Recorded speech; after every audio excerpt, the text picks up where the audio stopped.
un hombre que dice que era ferviente de espíritu y poderoso en las Escrituras. Es decir, que el problema de la iglesia de Corinto no era que tuvieron un pésimo o un mal liderazgo o habían recibido una mala enseñanza, en absoluto, más bien todo lo contrario.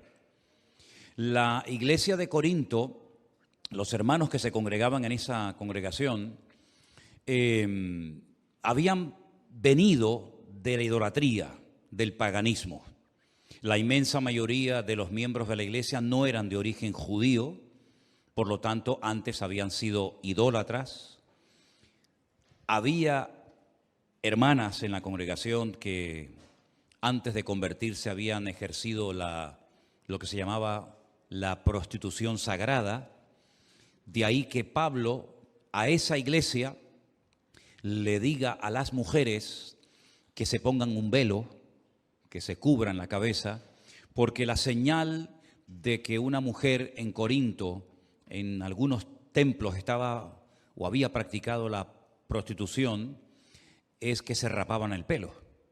Entonces, cuando estas mujeres se convertían al Señor, pues lógicamente, simplemente mirándolas, todo el mundo podía saber cuál había sido su pasado, y para no avergonzarlas y para que nadie le tuviera por qué recordar lo que estas mujeres habían practicado, Pablo le dice solamente a la iglesia de Corinto, no se lo dice a todas las mujeres de todas las iglesias de la época, sino solamente a esa iglesia, por lo que les estoy contando, que hasta que les crezca el cabello, hasta que tengan el pelo, pues se cubran, se pongan un velo, y así de esa manera pues nadie se tiene por qué estar fijando ni recordándole a nadie su pasado. Dice, pero una vez que le haya crecido el cabello, el pelo, pues la Biblia dice que en lugar de velo a la mujer se le dio el pelo. Por lo tanto, ya no tenía necesidad de cubrirse. Todo lo que salga de ese contexto, pues no tiene ningún sentido, ¿no? Y menos hoy en día. Pero aparte de este tema, había muchos problemas en la iglesia local de Corinto. La Santa Cena, lo que se conoce en aquel tiempo como una especie de ágape, una especie de fiesta, de celebración, pues también había problemas porque no era como nosotros hoy en día, que le repartimos a cada uno su copita y su trozo de pan, sino que se hacían unos banquetes, se hacían unas fiestas, unas celebraciones tremendas en las iglesias, y había gente pudiente, gente con dinero, con recursos, que llevaba mucha comida, mucha bebida a los lugares donde se reunían, y otros hermanos menos pudientes pues no llevaban prácticamente casi nada. Incluso llegaron en algunas ocasiones algunas personas, miembros de la iglesia de Corinto, a embriagarse, a emborracharse dentro de los cultos, dentro de la iglesia, y otros tantos problemas. Seguramente Pablo le escribió a la iglesia de Corinto más de una carta. Nosotros solamente tenemos dos en el Nuevo Testamento. La conocemos como Primera de Corintios y Segunda de Corintios. Pero él hace referencia a otras cartas que no las tenemos en el Nuevo Testamento. Pero las dos cartas que tenemos nos van a dar mucha información sobre el estado espiritual de dicha congregación. Quiero invitarles, por favor, si han traído su Biblia en esta tarde, que vayan abriendo en Primera de Corintios el capítulo 3. Por favor, Primera de Corintios capítulo 3. Vamos a analizar algunas características de esta iglesia, y mientras estoy exponiendo el tema de esta tarde, que lo hemos titulado Cristianos Carnales, usted pregúntese a sí mismo si usted cumple con estas características o no. Espero que no. Voy a comenzar a leer a partir del versículo 1. Primera de Corintios capítulo 3, a partir del versículo 1 en adelante. La palabra del Señor dice así: de manera que yo, hermanos, no pude hablaros como a espirituales, sino como a carnales, como a niños en Cristo.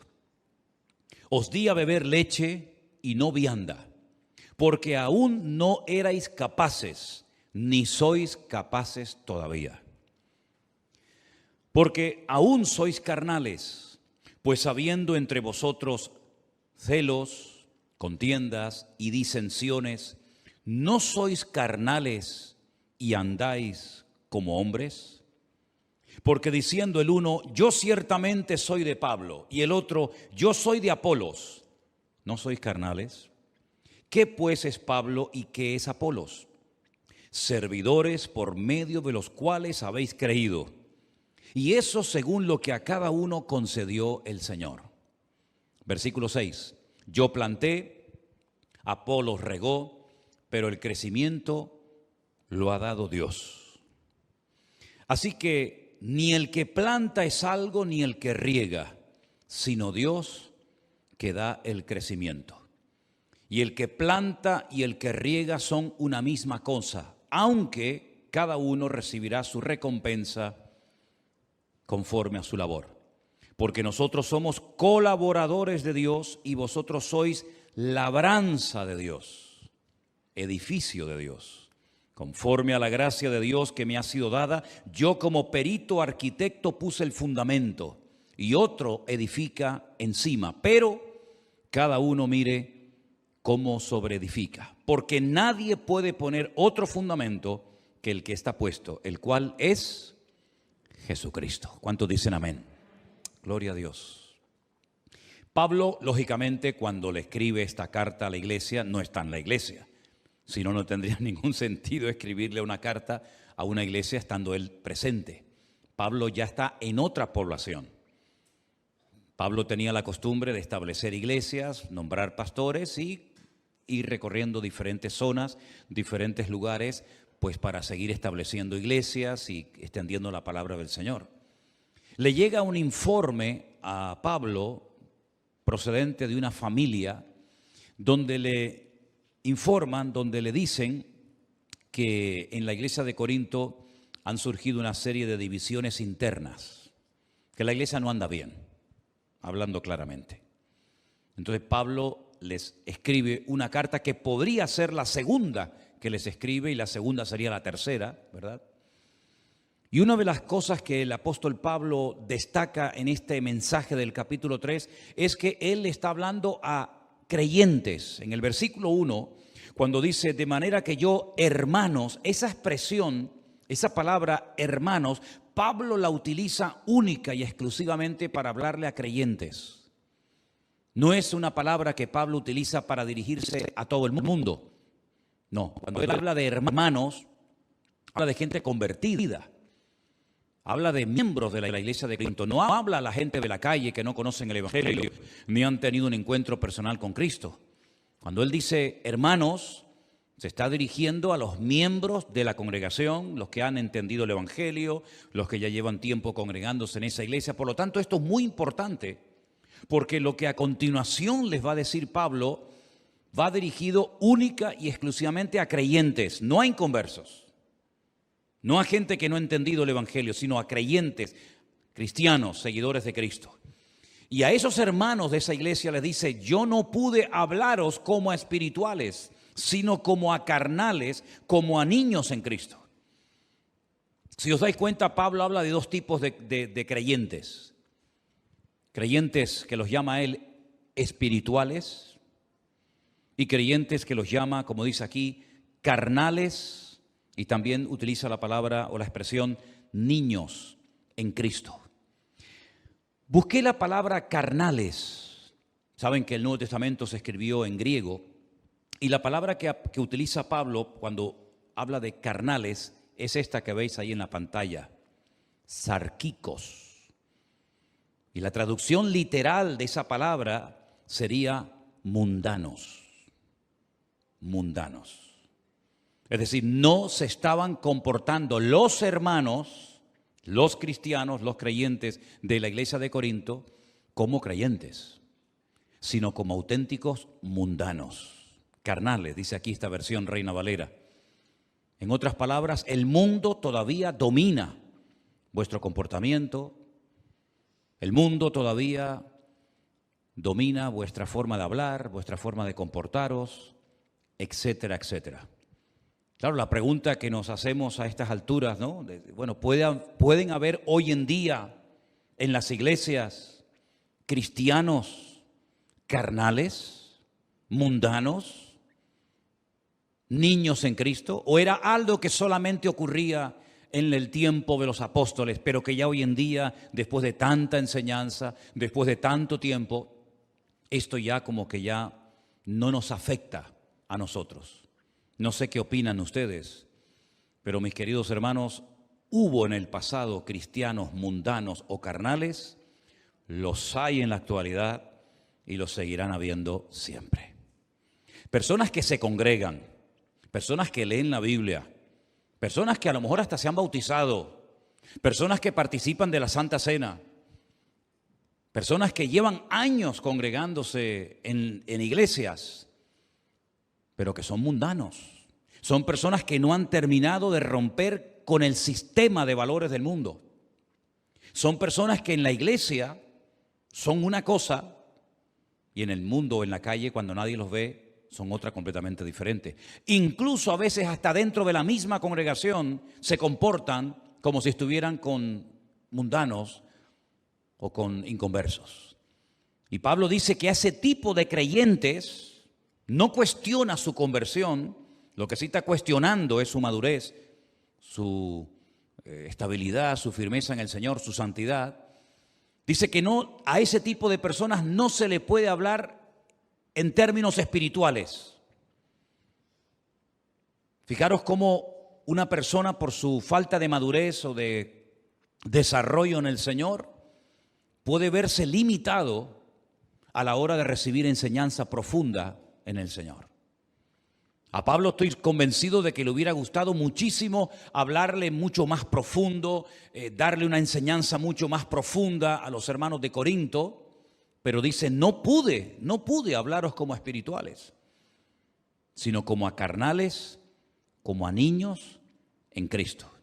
En esta misma epístola, pero más adelante en el capítulo 13, el apóstol Pablo dice, cuando yo era niño, hablaba como niño. Pensaba como niño, juzgaba o me comportaba como un niño. Mas cuando ya fui hombre, dejé lo que era de niño. Son las distintas etapas de la vida. No se le puede pedir a un niño pequeño que hable, que se comporte, que actúe como un adulto, ni tampoco se le puede pedir a un adulto o se espera de un adulto que se comporte como un niño, porque cada etapa, cada edad de la vida, pues lleva unas características, ¿no? Y el apóstol Pablo dice que estos hermanos de la iglesia de Corinto no habían madurado. Los llama mundanos, sarquicos, es la palabra griega que aparece, carnales, niños en Cristo. Dice que les daba leche, que es lo que comen los niños, no alimento sólido, vianda, porque no eran capaces, ni sois todavía en el momento actual, en el momento de recibir la carta, todavía no habían madurado. Dice, sois carnales, se lo vuelve otra vez a repetir. ¿En qué se basaba Pablo para hablar con tal contundencia a la iglesia? ¿En qué se basaba Pablo? ¿Qué observaba en ellos para llamarles niños, carnales, mundanos? Bueno, ahora lo dice. Hay entre vosotros, versículo 3, celos, contiendas y disensiones. Es decir, la forma como ustedes se están comportando dentro de la iglesia, no digo fuera, sino dentro de la congregación, es una forma típica de un mundano. Son las características típicas de una persona carnal, una persona celosa, envidiosa, que crea divisiones, que hace grupitos, ¿verdad? Que menosprecia a unos en favor de otros, contiendas, disensiones. Es decir, todos creo que tenemos en nuestra casa uno o varios espejos, ¿sí o no? ¿Cuántos tienen espejos en sus casas? Todo el mundo, ¿no? Algunos no pueden vivir sin un espejo, ¿a qué no? Se miran 40 veces en el espejo a lo largo del día. ¿Qué es lo que refleja el espejo? Lo que le pones delante. No te enfades con el espejo si te ves gordo, si te ves viejo, si te ves arrugado, si te ves demasiado canoso, si te ves... No te enfades con el espejo. El espejo proyecta lo que le ponen delante, ni más ni menos. Hay un espejo en el mundo espiritual en el cual podemos ver nuestra realidad. No lo que me gustaría, sino la realidad mía presente en el momento actual. Y es que mi nivel de madurez se refleja en la forma como me relaciono con mis hermanos en Cristo. Es decir, si tú eres una persona que busca la paz, que no eres celoso, que no eres envidioso, que no te sientes siempre ofendido, una persona que no crea divisiones, ni chismorreos, ni críticas, pues estás demostrando que has entendido lo que es el Evangelio y moverte en paz y en armonía en el cuerpo de Cristo. Si por el contrario reaccionas como estos hermanos de Corinto, de una forma carnal, mundana, hablando mal, pensando mal, criticando, juzgando, cuestionando, etc., entonces es el espejo en el que te puedes ver a ti mismo y te puedes ver reflejado y demostrarte a ti mismo de que tal vez lleves mucho tiempo en la iglesia, tal vez lleves mucho tiempo leyendo la Biblia y sepas mucho de la Biblia, pero como persona, como creyente, tú no has madurado, no has crecido, no te has desarrollado, te has quedado estancado en ese nivel de niño y te comportas como un niño. Te comportas como un niño, hablas como un niño, piensas como un niño, reaccionas como un niño, y todo eso es la evidencia más que clara de que no ha habido madurez, desarrollo en tu vida.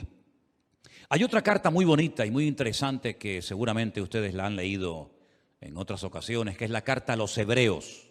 Conocéis la carta a Hebreos, ¿verdad? No se sabe exactamente quién la escribió, hay muchas opiniones, eso es lo de menos. Pero hay una parte en esa carta en la que el autor dice, debiendo ser ya maestros. Un maestro es una persona que enseña. Un maestro es una persona que tiene algo que compartir y enseñar a los demás. Dice, debiendo ser ya maestros después de tanto tiempo, todavía tenéis necesidad de leche y no de alimento sólido, porque sois inexpertos en la palabra de Dios. Fijaros que no solamente era un problema de los corintios, era también un problema de los gálatas, y un problema de los tesalonicenses, y un problema de los romanos, y un problema que ha habido siempre a lo largo de la historia. Iglesias, creyentes que no crecen, que se quedan raquíticos, anoréxicos, espiritualmente hablando, y que pasa el tiempo, pero están siempre igual o peor. Y esta es la triste realidad de la iglesia de Corinto. Pablo no la oculta. Pablo no dice, bueno, hermanos, no pasa nada.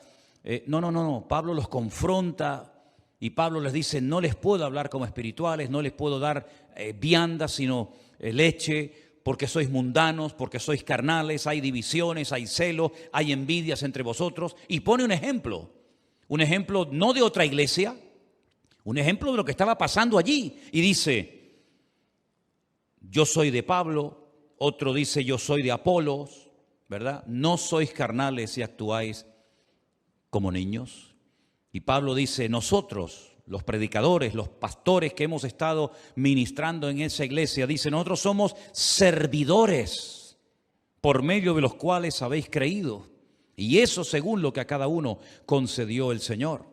Más adelante en el versículo 9 dice, nosotros somos colaboradores de Dios y vosotros sois labranza de Dios, edificio de Dios, colaboradores, servidores, instrumentos al fin y al cabo, y ellos lo que estaban haciendo es seguir al instrumento en vez de seguir al Dios que usaba el instrumento. Es como si terminamos adorando, no sé, el martillo, el destornillador o cualquier otra herramienta y no nos damos cuenta de que detrás de ese instrumento, detrás de esa herramienta, hay una mano, hay una persona con nombre, con apellido. Exactamente igual ocurre en la obra de Dios. Dios puede utilizar mucho a un hombre, Dios puede utilizar mucho a una persona a la hora de predicar, a la hora de enseñar, a la hora de fundar una iglesia, a la hora de hacer muchas cosas, pero detrás de ese instrumento, detrás de esa persona de carne y hueso está el Señor, que es al que tenemos que seguir, honrar y adorar, y no al instrumento que Dios está utilizando. Amén, hermanos. Yo he hecho una pequeña lista de 10 características de los cristianos carnales, de los niños en Cristo. Vamos a ir punto por punto analizando cada uno de ellos Y mientras hablamos de cada uno de estos puntos, pregúntate a sí mismo si te sientes identificado o no con lo que voy a compartir. Característica número 1 de los cristianos carnales poco desarrollados o nada desarrollados en Cristo. Se mueven por emociones y sentimientos. Quiero que todos juntos leamos este primer punto, por favor. Se mueven por emociones y sentimientos. ¿Es malo emocionarse o expresar algún tipo de emoción o de sentimiento? No. Dios nos ha creado con la capacidad de llorar, de reír, de emocionarnos, pero las emociones y los sentimientos pueden ser traicioneros, porque son fluctuantes, son cambiantes. No sentimos lo mismo ahora que cuando teníamos 14 años o cuando teníamos 8 años. No sentimos lo mismo todos los días de nuestra vida. Ni nos emocionan, ni nos atraen siempre las mismas cosas que a lo mejor hace años sí. Porque vamos cambiando, vamos progresando, ¿verdad?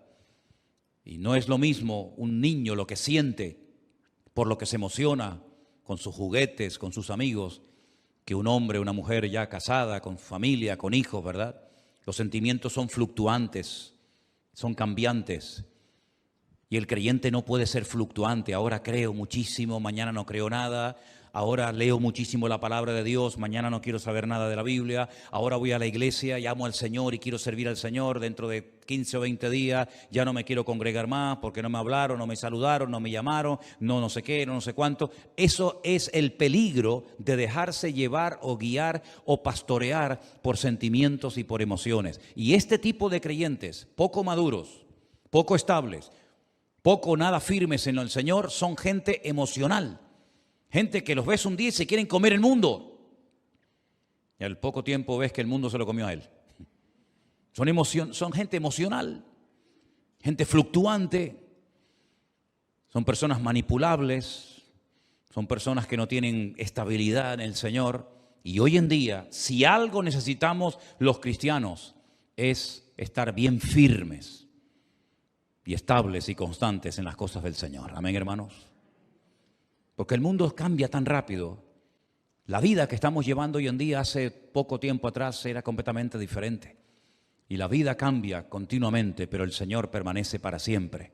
Porque Él es el mismo ayer, hoy y para siempre. ¿Cuántos dicen amén?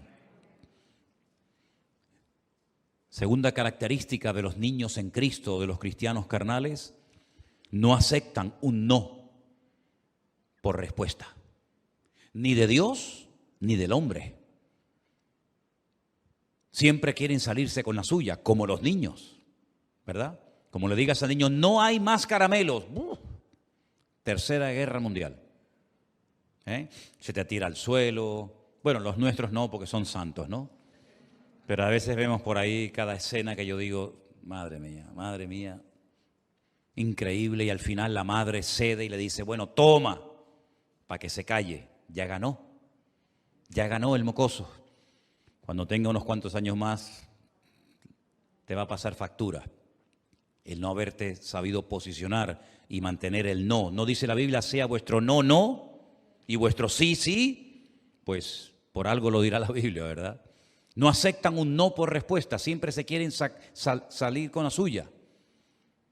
Dicen, no, eso no se puede hacer, hermano. Ya se enfadan, ya se ponen con la cara larga. Ya les cambia el semblante, como a Caín, ¿se acuerdan? Dice que a Caín le cambió el semblante porque no aceptan un no, ni de parte del pastor, ni de parte del padre, ni de parte de la madre, ni de parte de Dios, ni de parte de nadie. Porque son caprichosos, consentidos. ¿Y qué dice el libro de Proverbios? Que el niño consentido avergonzará a su padre y a su madre. Y el cristiano carnal es una persona que siempre se quiere salir con la suya. Yo quiero esto, yo quiero esto, yo quiero esto, y si no me lo dan, pues me voy a otra iglesia donde sí me lo van a dar. Nada más entrar sin conocerme de nada. Tremendo, ¿no? Tercera característica, hacen las cosas para ser vistos, generalmente. No pueden pasar desapercibidos, no saben estar quietos, no saben estar ahí sentaditos. Siempre tienen que salir en todas las fotografías. El yo siempre está por delante. Yo no sé qué, yo no sé cuánto, el yo y el yo. ¿Y qué dijo el apóstol Pablo hablando del ego o del yo? Ya no vivo yo, mas vive Cristo en mí. El niño siempre quiere controlar la conversación, donde están los abuelos, donde está la tía, donde están los hermanos. El niño siempre quiere llamar la atención. Y el niño en Cristo exactamente igual. Cuarto lugar, el niño en Cristo, la persona inmadura en Dios, se ofende fácilmente. ¿Saben por qué? Porque espera recibir de la gente algo y cuando no lo recibe se ofende. ¿Cuántas veces yo les he enseñado y les he dicho, hermano, escúcheme bien, si usted no se quiere sentir ofendido, nunca, no espere nada de nadie. Como usted espere algo, lo que sea, de alguien y no se lo da, no lo recibe, se va a sentir mal. No espere nada de nadie, pero de Dios espere lo que el Señor tenga preparado para usted. Pero el niño en Cristo, la persona inmadura, se ofende cuando no cuentan con él, cuando no le hablan, cuando no sé qué, porque son personas que siempre intentan destacar por encima de los demás. No saben pasar desapercibidos y cuando se les dice que esperen o que oren o que busquen al Señor y que no se precipiten, que no actúen precipitadamente por impulsos, por emociones o sentimientos, se ofenden. Algo que también hemos leído en esta tarde, punto número 5, es que son celosos. Usted no es celoso, ¿verdad? ¿Usted es celoso? ¿Es celosa usted? Los cristianos no tenemos que ser celosos. Si Dios usa a este hermano más que a mí, yo me voy a gozar de que el Señor esté usando a mi hermano más que a mí. Y si el Señor bendice y prospera más a mi hermano que a mí, yo me voy a gozar con la bendición de mi hermano y no voy a tener celos ni envidia de él, sino más bien todo lo contrario. Pero son celosos porque tienen miedo a perder su posición, tienen miedo a perder su sitio. Uy, y si viene alguien que canta mejor que yo, y si viene alguien que toca mejor que yo, y si viene otra persona que lleva menos tiempo que yo en la iglesia o en la escuela dominical o en el culto de jóvenes o donde sea, y resulta que me quita el puesto como si en la iglesia tuviéramos puestos. El único que tiene su puesto y su lugar garantizado es nuestro Dios. ¿Cuántos dicen amén? Porque algo muy importante que he aprendido en el reino de Dios, que no hay nadie imprescindible, pero el creyente inmaduro, el niño en Cristo, el mundano, el carnal, se siente imprescindible. Y el Señor nos ha mostrado 1000 veces que en la iglesia de Cristo no hay nadie imprescindible. ¿Cuántos dicen amén? Se murió Pablo, el apóstol Pablo, una tremenda pérdida. Seguramente muchos hermanos lamentaron que lo ejecutaran en Roma. ¿Qué va a pasar ahora? Nada. La iglesia siguió adelante. Y murió Juan y Santiago y Timoteo. Y murieron todos los apóstoles de Cristo. ¿Y qué pasó con la iglesia? Siguió adelante, no pasó nada. Y vinieron persecuciones, y vinieron herejías, y vinieron personas a hacer daño a la iglesia. ¿Y qué pasó con la iglesia? Siguió adelante. Porque la promesa de Dios es que las puertas del Hades, del infierno, no prevalecerán contra la iglesia. Si no estoy yo, estará otro, y si no está otro, está otro. No pasa nada, el Señor cuida de su iglesia. Y si no es presencialmente, es por internet. Y si no es por internet, no se preocupen ustedes que el Señor es fiel y nunca nos va a abandonar. El único imprescindible en la casa de Dios, en la iglesia, es Él, el dueño, la cabeza de la iglesia. Ni tú ni yo somos imprescindibles. ¿Cuánta gente ha pasado por esta iglesia? ¿Cuánta gente ha pasado? Y la iglesia sigue avanzando, sigue adelante. Porque la iglesia no es del hombre. Una verdadera iglesia, quien la sustenta y quien la cuida es el dueño de la iglesia, que es el Señor Jesucristo. Y si no toca uno la batería, no te preocupes, mañana viene otro. Y si no, no pasa nada. Y si no hay pastor, vendrá otro. Y si no, siempre es así. El Señor nos ha demostrado que al único que tenemos que anhelar que esté siempre es a Él y a su presencia. Un punto muy importante también, el número 7, es que siempre están a la defensiva. Cualquier mensaje que uno predique ya se lo toman, se sienten aludidos, porque siempre están con la escopeta cargada, siempre están con las uñas para afuera, a la defensiva. Esto lo está diciendo por mí, seguro. Yo sé que esto me lo está diciendo a mí. Gracias al Señor, con 60 años que voy a cumplir dentro de poco tiempo, nunca he necesitado de un micrófono para decirle a una persona en su propia cara lo que he sentido de parte de Dios decirle. No necesito utilizar el púlpito para decirle a usted, hermano y hermana, lo que creo de parte de Dios que le tenga que decir. ¿Cuántas veces, tal vez ustedes no lo saben, porque si no lo digo, ¿cómo lo van a saber? Pero ¿cuántas veces ha terminado un culto y se me han acercado unas cuantas personas y me han dicho, hermano, hoy el mensaje era todo para mí? Hoy el Señor me habló y resulta que hace 10 minutos me lo dijeron 4 personas y él o ella no se habían dado cuenta. Porque la palabra de Dios es para todos. Y cuando un pastor, por lo menos yo no sé lo que hacen los demás ni me interesa, pero yo cuando predico para toda la congregación y que cada uno sea ministrado conforme a la necesidad de su corazón. Y si el Espíritu Santo te ha hablado y te ha sentido aludido, no te ofendas, dile, gracias Señor, porque en esta iglesia cada vez que vengo, tú siempre me hablas. ¿Cuántos dicen amén? Yo particularmente, yo he sido muy pocos años miembro de iglesia porque desde muy joven estoy predicando. Casi de los 17, 18 años estoy predicando y pocas veces he sido miembro de una iglesia. Pero si yo tuviera que elegir una iglesia para mí, para mi familia, jamás me congregaría en una iglesia donde no me sienta aludido. Jamás me sentaría en una iglesia donde me sienta siempre cómodo. Predique de lo que predique el pastor, hable de lo que hable el pastor, el mensaje siempre me pasa por encima de la cabeza. Yo no me congregaría en una iglesia así, porque yo no vendría a una iglesia para que me pasen la mano. Yo no vengo a una iglesia para que me digan qué guapo y qué bonito que soy. Yo vengo a una iglesia para que mi Dios me confronte y me saque la basura que llevo dentro y pode las ramas secas y trate con mi vida y me cambie. Porque la iglesia es el taller de Dios. Es el lugar donde el Señor pone el dedo en la llaga y nos hace ver cosas que a lo mejor nunca en la vida fuimos conscientes de que ese pecado, esa actitud, esa mala costumbre, esa mala palabra, la llevo arrastrando toda mi vida y no me he dado cuenta hasta el día de ayer que el pastor predicó de ese tema. ¿Qué te parece? ¿A quién le ha pasado eso alguna vez? Venir a la iglesia y escuchar una palabra y decir, pero si este soy yo, el Señor me está hablando a mí. Eso me pasó a mí las primeras veces cuando yo me congregaba, recién convertido. Miraba a los lados, créame, literalmente lo digo, no exagero. Miraba a la derecha, miraba a la izquierda, miraba detrás. Pensaba que estaba yo solo en la iglesia porque todo lo que predicaba aquel hombre me sentía yo aludido y me estaba hablando a mí. Pero no era él, era el Señor a través de él que me estaba hablando a mi vida. ¿Cuántos dicen amén? Y esa es la señal de una iglesia donde está el Espíritu de Dios. Hermanos, no me digan a mí, si el Señor Jesucristo, con todo mi respeto, voy a poner este ejemplo, entrara ahora mismo por el pasillo de esta congregación y subiera a este púlpito, lógicamente yo me sentaría, faltaría más.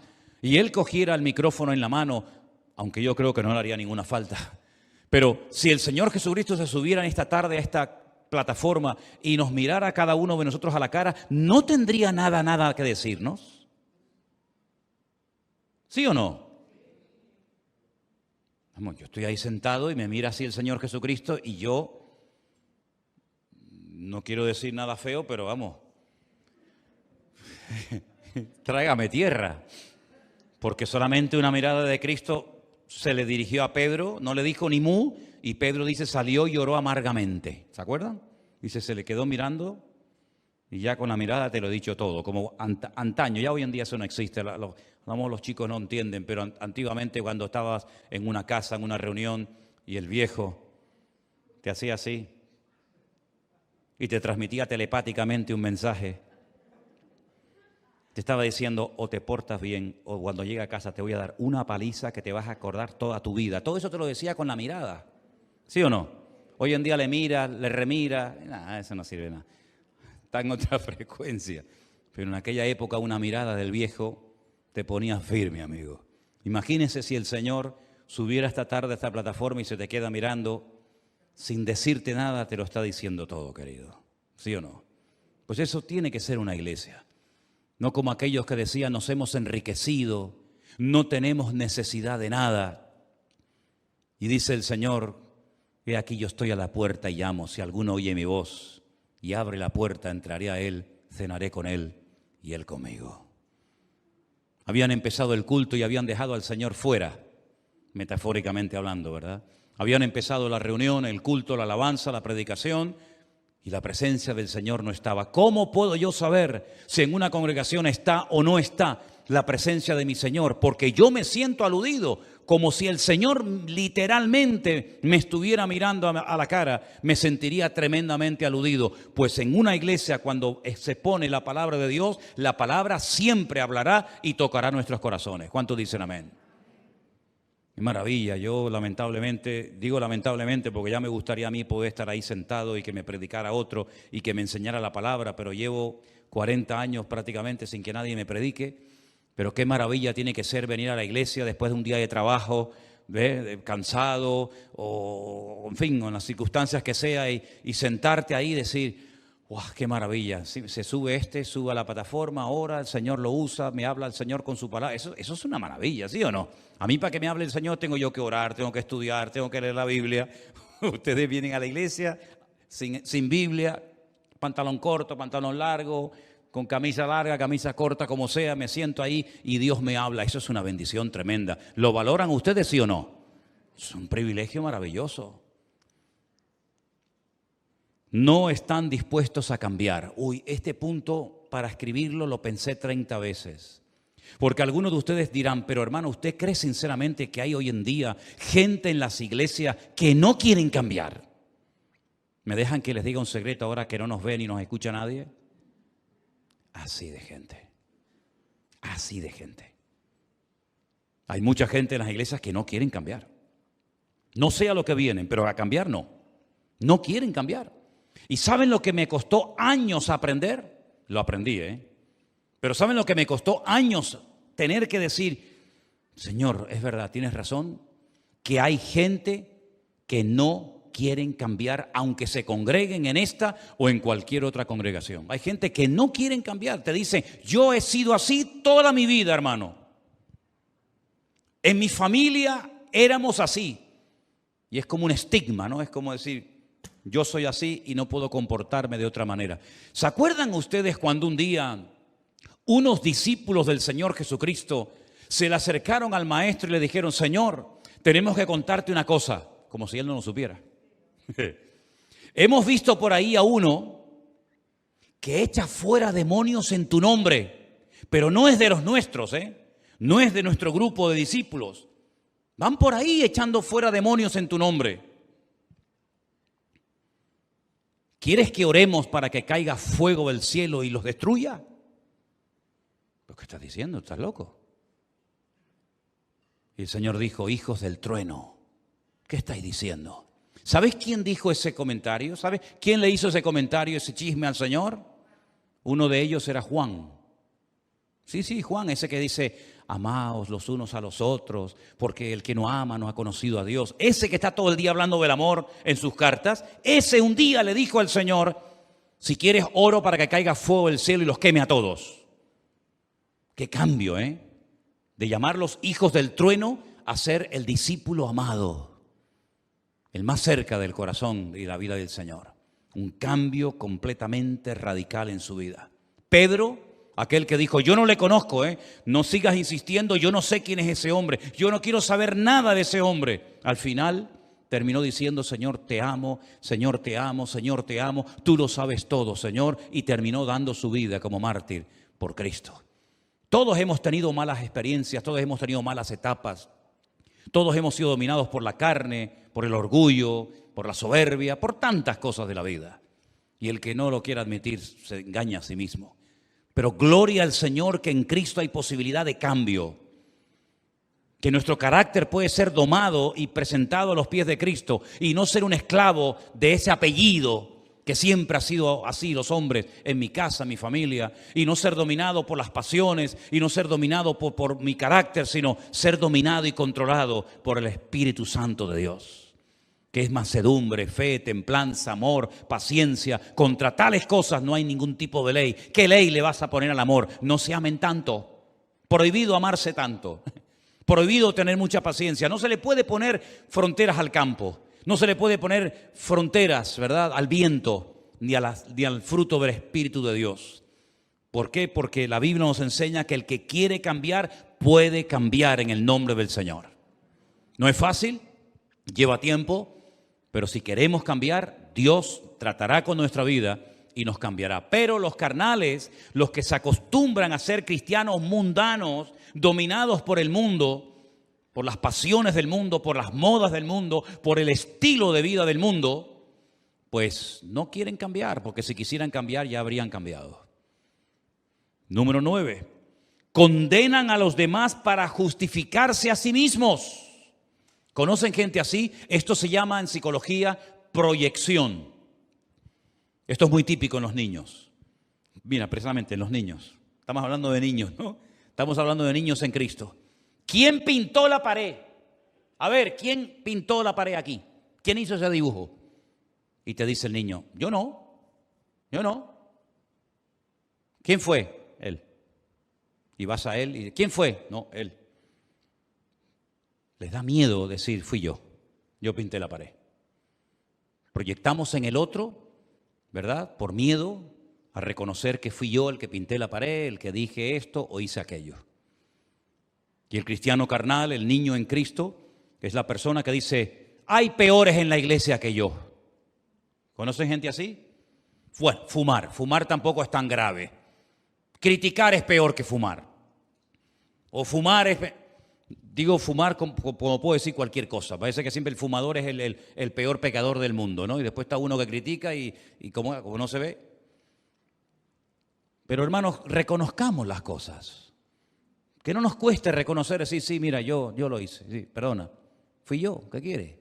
Tengo este problema, estoy en un proceso de restauración del Señor, porque ¿quién en esta tarde no admite que estamos en proceso de restauración por el Señor?